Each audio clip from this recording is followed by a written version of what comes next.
लोकशाही आहे देशामध्ये.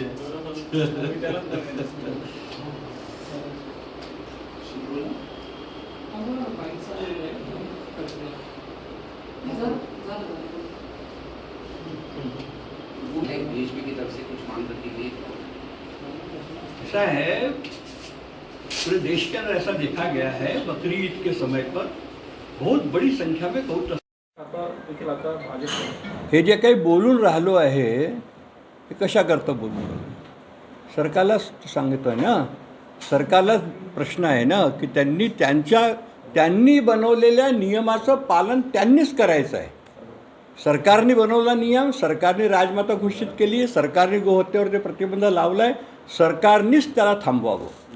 अल्पसंख्याक आयोगानं म्हटले गोवंश हत्याबंदी कायद्याचं जे आहे ते सगळ्यांनी जे आहे ते पालन करायला पाहिजे. मात्र बकरा कापणीला विरोध जे असणार आहे त्याला जे म्हणजे हिंदू असेल किंवा मुस्लिम असेल या दोघांचंही व्यावसायिकपणे जे आहे ते नुकसान होणार यामुळे असं मी व्यवसायाकरता नाही बोलत आहे.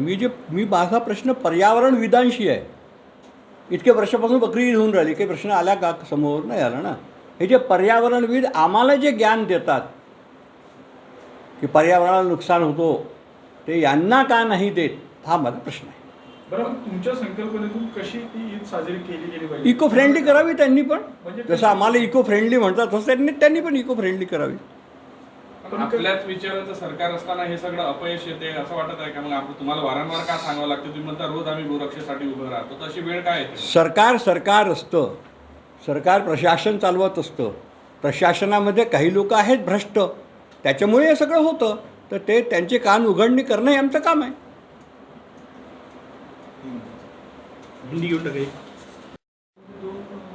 बकरी ईद आ रही है, उसके पहले बीजेपी की तरफ से कुछ मांग रखी गई क्या?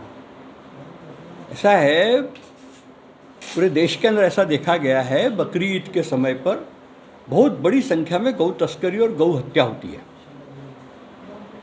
तो इसको कैसे रोका जाए, इस दृष्टि से सरकार ने प्रदेश के अंदर गौ तस्करी और गौ हत्या के ऊपर प्रतिबंध लगाया हुआ है. तो उसको कैसा सुनिश्चित किया जाए ये सरकार की जवाबदारी है. इसलिए हम सरकार से मांग करते हैं कि उन्होंने अपने प्रशासन को चुस्त दुरुस्त करना चाहिए. पुलिस प्रशासन की जिम्मेदारी है कि कानून व्यवस्था को बनाए रखे और जो कानून बना है उसका पालन करवाए. इसलिए गाय की तस्करी, गाय की हत्या ये नहीं होनी चाहिए बकरी ईद के कारण, इसको सुनिश्चित किया जाए.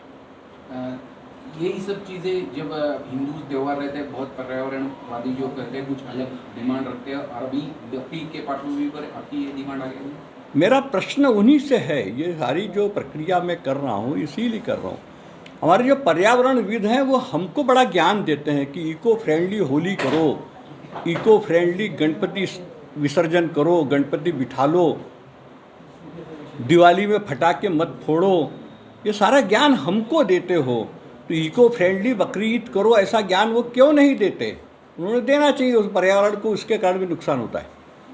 इसी उपलक्ष्य में 50 घंटे पहले कुछ ऐसी चौकियां लगाई जा रही है बजरंग दल बीएचपी की तरफ से, जो शहर की सीमाएं हैं या दूसरे प्रांत में जाने वाली सीमाएं, वहाँ पे चौकी लगा के गो तस्करी न हो, इसलिए कुछ ऐसे आगे बढ़ रहे हैं इस एंगल से. ऐसा है, हम तो रोज गाय पकड़ते हैं, रोज प्रतिदिन गाय पकड़ी जाती है.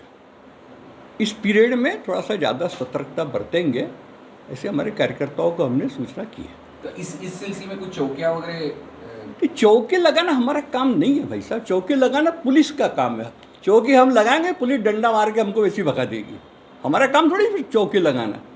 हम तो कानून के रक्षक, इस देश के अच्छे नागरिक हैं. गौ माता है इसलिए उसकी रक्षा करना हमारा कर्तव्य है. सरकार ने जो कानून बनाया है उस कानून का एक अक्षरशः पालन करने की जवाबदारी वास्तव में इस महाराष्ट्र शासन के प्रशासन की है. उसने करना चाहिए. उसका अपयश है, इसलिए हमको कुछ प्रयत्न करने पड़ते हैं. और आता पुन्हा आहेच का? ईद आहे, बकरी ईद आहे आणि त्या पार्श्वभूमीवर वाद प्रतिवाद सुरू झालेले आहे कुर्बानीवरून. विश्व हिंदू परिषदेची नेमकी काय भूमिका आहे? मागच्या अनेक वर्षाच्या अनुभवाच्या आधारावर आमचं असं म्हणणं आहे की हा जो कालावधी असतो ह्या कालावधीमध्ये फार मोठी गौ तस्करी होते आणि गौहत्या होते. बकरी ईदच्या नावाखाली गायीची कत्तल आणि गायीची तस्करी याला कसा आळा घालायचा, महाराष्ट्र शासनाने प्रदेशामध्ये गौहत्येवरती प्रतिबंध केलेला आहे, गौ तस्करीवरती प्रतिबंध आहे, गाईला राज्यमाता घोषित केलेलं आहे. ते सरकारची ही जबाबदारी आहे की ह्या दरम्यान बकरी ईदच्या नावावरती एकही गाय कापल्या जाणार नाही. याची दखल सरकारने घ्यावी, सुनिश्चित करावं.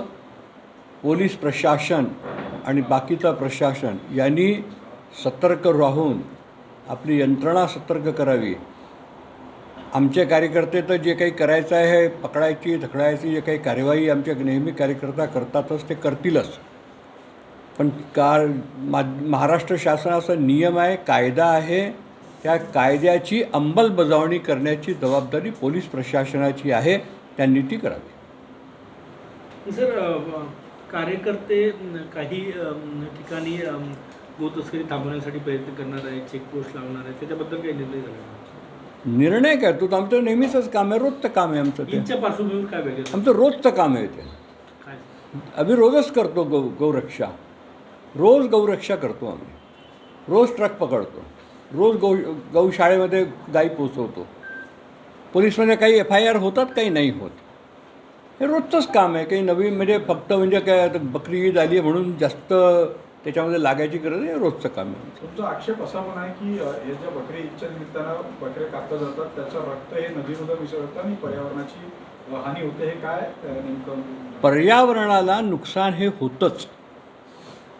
आणि माझा तर या पर्यावरणविद जे आहे, जे पर्यावरणाच्या नावाखाली सगळी आपली पॉलिटिक्स करतात, त्यांना असं म्हणणं आहे, त्यांना माझा प्रश्न आहे की आम्हाला तुम्ही इको फ्रेंडली गणपती बसवायला सांगता, नदीमध्ये गणपती विसर्जन करायला थांबवता, इको फ्रेंडली होळी करायला सांगता, रंगाची आणि पाण्याची होळी खेळू नका मला सांगता, फटाके नका फोडू म्हणून असं आम्हाला सांगता.